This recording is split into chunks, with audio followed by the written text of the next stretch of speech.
Jika memiliki gejala COVID-19, apa yang harus dilakukan dan kapan saatnya harus mencari pertolongan medis, dokter?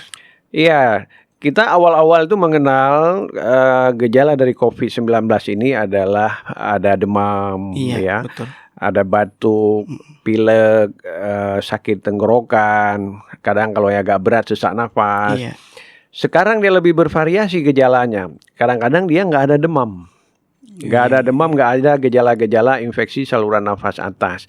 Makanya saya bilang si COVID-19 ini sangat cerdik dia, sangat cerdik untuk lolos dari katakanlah kalau ini sekarang kita kalau mengandalkan semata-mata dari pemeriksaan suhu mungkin bisa kecele kita. Bisa lewat. Jadi orang bisa lewat, bisa lolos ya.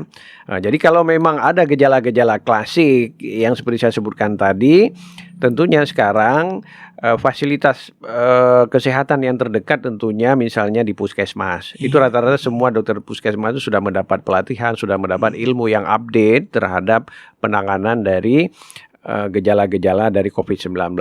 Apalagi kalau sekarang itu selalu ada kata kunci ya. Ada gejala demikian, apakah ada bepergian dari zona-zona memang yang memang banyak sehingga itu dikaitkan seperti itu ya. Meskipun kadang-kadang banyak juga yang lolos. Ada seorang kasir dia nggak kemana-mana. Ada seorang penjual sayur dia nggak kemana-mana, tapi kenapa positif? Tetapi dia mendapatkan dari orang lain.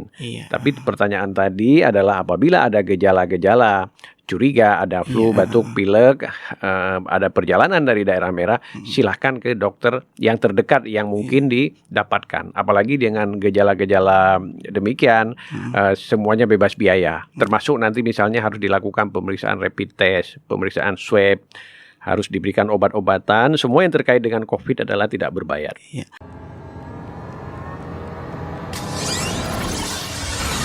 STA TV Media Syiar Islam.